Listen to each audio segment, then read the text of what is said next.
ഞാൻ തിരിച്ചൊന്നും ട്രോളാൻ പോയിട്ടില്ല. കാരണം ഞാൻ അങ്ങനെ ചെയ്യാറില്ല, നിങ്ങൾക്കറിയാമല്ലോ.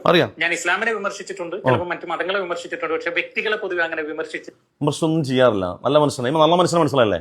ഇതാണ് ഫാദർ സോളമൻ, ഇപ്പോൾ മാരി ജോസഫാണ്. എന്തോ ആയിക്കോട്ടെ. ഇദ്ദേഹം എൻ്റെ ഒരു വീഡിയോയുടെ ഒരു ഭാഗം എടുത്ത് വെച്ചുകൊണ്ട് റിയാക്ട് ചെയ്തു. ഞാൻ മുസ്ലിം ഉമ്മത്തിനോട് പറയുകയാണ്, ഇദ്ദേഹത്തിനെ പോലുള്ള ആളുകളുടെ കലാപരിപാടികൾ വിജയിപ്പിക്കുന്നതിൽ 99% നമ്മുടെ കൗമാണെന്ന് ഓർത്തുകൊണ്ട് വേണം. ആർക്കും വേണ്ടാത്ത ക്രൈസ്തവ സമൂഹത്തിലേക്ക് പോയിട്ടും അവർക്ക് തന്നെ ഇദ്ദേഹത്തിൻ്റെ കാപട്യം പൂർണ്ണമായി ബോധ്യപ്പെട്ടതാണ്.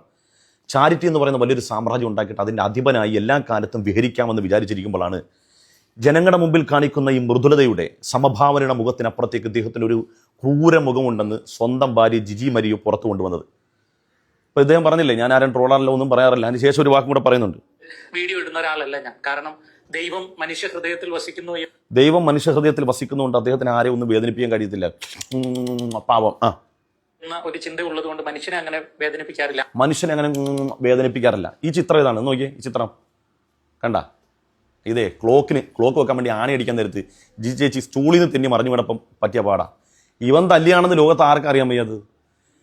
TV ബോക്സ് കൊണ്ട് അടിച്ച് തല പൊളിച്ച് അവര് കൊല്ലാക്കൊണ്ട് ചെയ്ത സ്വന്തം ഭാര്യനെ ഈ മനുഷ്യനാണ് വന്നിട്ട് ഞാൻ ആരെയും വേദനിപ്പിക്കാറില്ലെന്ന് ആളുകളുടെ മുമ്പിൽ. അപ്പം അങ്ങനെയൊക്കെ എല്ലാ കാലത്തും മുന്നോട്ട് പോകാമെന്ന് വിചാരിച്ച ഫാദർ സോളമൻ മാരിയും ജോസഫ് ഒരു ഘട്ടത്തിൽ അദ്ദേഹത്തിൻ്റെ കപടമുഖം അഴിഞ്ഞു വീണു.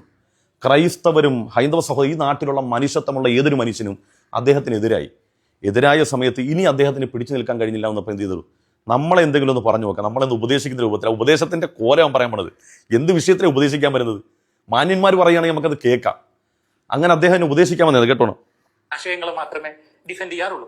ഇത് ആദ്യമായിട്ട് ഇദ്ദേഹത്തെ വിമർശിക്കുകയല്ല, ഇദ്ദേഹത്തിന്റെ ഹാസ്യപരമായ സംസാര ശൈലി ഒത്തിരി ഇഷ്ടപ്പെട്ടു പോയത്. എന്നെ ഇഷ്ടമാണ് മൂപ്പർക്ക്. എന്നോട് ദേഷ്യമൊന്നുമില്ല, എന്നോട് എന്തുകൊണ്ടോ വലിയ ഇഷ്ടമാണ്. Love you Bobby.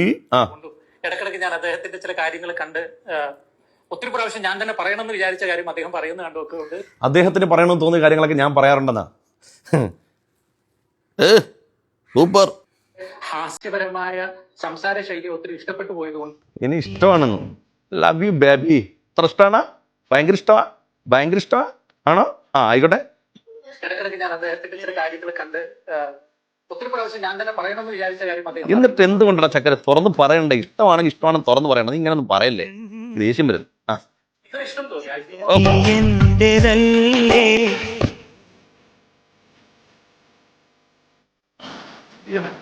ഇഷ്ടപ്പെട്ടു പോയി.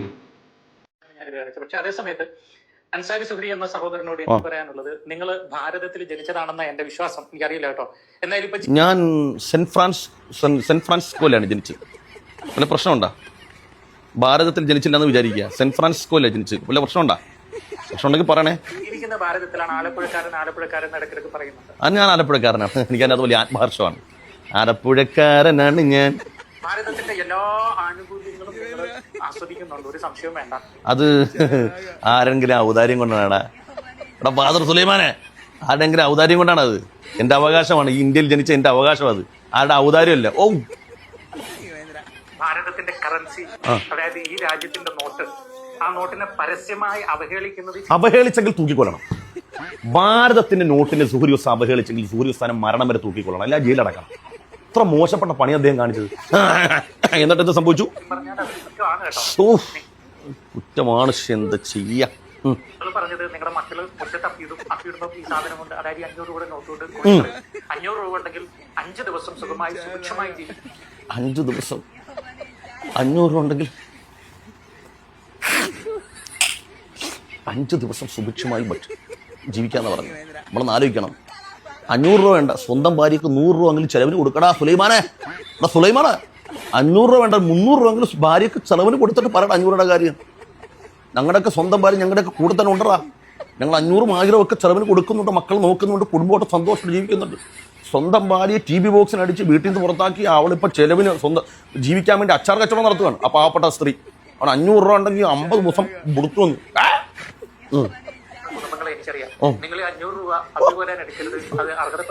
ഇല്ല, നിനക്ക് തരാം. ഞങ്ങള് സക്കാത്ത് സദക്കൊക്കെ ഞങ്ങളുടെ സംവിധാനത്തിലുള്ളതല്ലേടാ. നിനക്ക് അങ്ങനത്തെ സംവിധാനം വല്ല ഉണ്ടാ? ഞങ്ങൾ മുസ്ലിമീങ്ങൾക്കല്ലേ അങ്ങനെ സദക്കയും സക്കാത്തും ഒക്കെ സംവിധാനങ്ങളുണ്ട്. അങ്ങനത്തെ ഒരു സക്കാത്തുണ്ടാ? അവകാശം പറയാനുണ്ടാ? ഇല്ലല്ലോ. രണ്ടാമത് ഞാൻ പറഞ്ഞ ബാക്കി നിങ്ങൾ ഈ വീഡിയോ ഒന്ന് കണ്ടേ. ഇനി അദ്ദേഹം എന്ത് വിഷയത്തിൽ വിമർശിക്കുന്നറിയോ? ഈ 500 രൂപയുടെ അപ്പിയുടെ വിഷയം പറഞ്ഞല്ലോ. ഞാൻ ആ വീഡിയോ നിങ്ങളൊന്ന് കണ്ടു നോക്കി, എന്തിനെ കുറിച്ചാണ് ആ പറഞ്ഞത്. വ്യാപാര കേന്ദ്രങ്ങൾ കേരളത്തില് 5000 കോടിക്കും 10000 കോടിക്ക് ഇടയ്ക്കാണ് മത്സ്യ വിപണി എക്സ്പോർട്ട് അടക്കം. അതിന്റെ ഭൂരിപക്ഷം ഈ പ്രത്യേക സമുദായം കൈയാളുന്നു. 20000 കോടിയോളം വരുന്ന പച്ചക്കറി വിപണി പൂർണ്ണമായിട്ടും അവർ കൈയടക്കുന്നു. എന്റെ പൊന്നെണ്ണ, എന്തൊരു കഷ്ടമാണ് ഇത്. ഞങ്ങൾക്ക് നല്ല വീട് മേടിക്കാൻ പറ്റത്തില്ല, നല്ല കച്ചവട സ്ഥാപനം തുടങ്ങാൻ പറ്റത്തില്ല, നല്ല ആഹാരം കഴിക്കാൻ പറ്റത്തില്ല, നല്ല മക്കളെ ഉത്പാദിപ്പിക്കാൻ പറ്റത്തില്ല. നിങ്ങൾ കുറ്റപ്പെടുത്താതിരിക്കണമെങ്കിൽ ഇപ്പൊ ഞങ്ങൾ എന്ത് ചെയ്യണം? നിങ്ങളോ പൈസ ചെലവാക്കത്തില്ല, നല്ല ആഹാരവും കഴിക്കത്തില്ല. നീ ഒരു കാര്യം ചെയ്യാം, നിങ്ങൾ കുറ്റപ്പെടുത്താതിരിക്കാൻ വേണ്ടി ഇത് കണ്ടില്ലേ, ഇതല്ലേ മണി. ഞങ്ങൾ വീട്ടിലെ കൊച്ചുങ്ങൾ മുറ്റത്ത് തപ്പിയിടുമ്പോൾ ഇതുകൊണ്ട് കോരിക്കളയാം. കാരണം ഇതിനിപ്പോ ഇനി ഉപയോഗമില്ലല്ലോ. നിങ്ങൾ ഞങ്ങളെ കുറ്റപ്പെടുത്തത്തില്ല, അതുകൊണ്ട് ഞങ്ങൾ ഇതൊക്കെ അങ്ങ് കൂട്ടി വെച്ചേക്കാം. എന്റെ പൊന്നെണ്ണ, ഇത് ഉള്ളവൻ ഇത് വീണ്ടും കളത്തിലിറക്കി കച്ചവടത്തിലിറക്കി പൈസ ഉണ്ടാകും. ഇപ്പൊ കാര്യം നിങ്ങൾക്ക് എല്ലാവർക്കും ബോധ്യപ്പെട്ടില്ലേ? മുസ്ലിങ്ങൾക്ക് കച്ചവടം ചെയ്യാൻ പറ്റത്തില്ല, ലാൻഡ് വാങ്ങാൻ പറ്റത്തില്ല, ഒരു വ്യവഹാരങ്ങളിൽ ഇടപെടാൻ പറ്റത്തില്ല. അങ്ങനെയൊക്കെ ഇടപെട്ടാൽ അത് ജിഹാദായി മാറും. അപ്പോൾ പിന്നെ ഞങ്ങളുടെ കയ്യിലുള്ള പൈസ എന്ത് ചെയ്യണമെന്നാണ് പറയുന്നത്? നോട്ട് എന്നുള്ളത് നമുക്ക് വ്യവഹാരം ചെയ്യാനുള്ളതാണ്. നമുക്കത് മാർക്കറ്റിലിട്ട് കച്ചവടം ചെയ്ത് അത് ഇരട്ടിപ്പിക്കാനുള്ളതാണ് പൈസ എന്നുള്ളത്. അല്ല എന്ത് ചെയ്യണം? കൊച്ചുകുട്ടികളുടെ മാലിന്യം കോരി കളയാനുള്ളതാണോ? ആണോ എന്നുള്ളതാണ് ചോദ്യം. എന്തോ സുലൈമാനോ ആണോ എന്നുള്ളതാണ് ചോദ്യം. പറഞ്ഞു മനസ്സിലായ? അതുകൊണ്ട് ഈ സൈസ് ഉടായ്പം തന്നെ എന്നെ കേട്ടുകൊണ്ടിരിക്കുന്ന ഒരു വലിയ ബഹുസ്വര സമൂഹം ഇവിടെ ഉണ്ടെന്നും ആ ഉത്തമ ബോധ്യത്തിലൂടെയാണ് എല്ലാ കാലത്തും സംസാരിച്ചിട്ടുള്ളത്. അവൻ വേറൊരു സംഗതി പറഞ്ഞു, അതും കൂടെ ഒന്ന് കേൾപ്പിച്ചിട്ട് പോവാം. ഇല്ലാത്തവനെ ഇത് ഈ മണി നോക്കിയാണ്, ഈ മണിയുള്ളവൻ ഇതിട്ട് മണി ഉണ്ടാകും, ഈ മണിയുള്ളവൻ ഈ മണിയുടെ പിന്നാലെ പോകും. മണീനെ മനസ്സിലായ? ഒരർത്ഥത്തിൽ ഏറ്റവും ഓൾഡസ്റ്റ് സംസ്കാരം എന്ന് പറയുന്നത് നമ്മുടെ ഇന്ത്യയുടെ സംസ്കാരം. ഇന്ത്യ ഷുഡ് ബി എന്നാണ് ഞാൻ ഇടയ്ക്കിടയ്ക്ക്. കന്യാകുമാരി മുതൽ കാശ്മീർ വരെ നമ്മൾ സഞ്ചരിച്ചാൽ എന്താ സംഭവം അറിയോ? അപ്പൊ ഇതൊക്കെ നമ്മുടെ രാജ്യത്തിന്റെ വൈവിധ്യമാണ്. തുണി കൊടുക്കാൻ നടന്നാൽ ഇതൊക്കെ രാജ്യത്തിന്റെ വൈവിധ്യമാണെന്ന് പറഞ്ഞത്. എങ്കിൽ മരിൻ ജോസഫ് തുണി കൊടുക്കാത്ത മാത്രമല്ല, മനുഷ്യന്റെ മാംസം തിന്നുന്ന ഒരു വൈവിധ്യം നമ്മുടെ നാട്ടിലുണ്ട്. തലയോട്ടിയിൽ വെള്ളമൊഴിച്ച് കുടിക്കുന്ന ഒരു വൈവിധ്യം നമ്മുടെ നാട്ടിലുണ്ട്. ഇതൊക്കെ ഉൾക്കൊള്ളണമെന്ന് പറയുന്ന ഇതൊക്കെ. അതുപോലെ ദേവദാസി സമ്പ്രദായം ഇപ്പോഴും കർണാടകയുടെ ഉൾഗ്രാമങ്ങൾ നിലനിൽക്കുന്നില്ലേ? എന്തിനാ വേഷവൃത്തിയല്ലേ? ഈ വൈവിധ്യങ്ങളൊക്കെ ഉൾക്കൊള്ളുന്ന നീയങ്ങ് ഉൾക്കൊണ്ടാൽ മതി. ആ സംസ്കാരം നിങ്ങളങ്ങ് ഉൾക്കൊണ്ടാൽ മതി.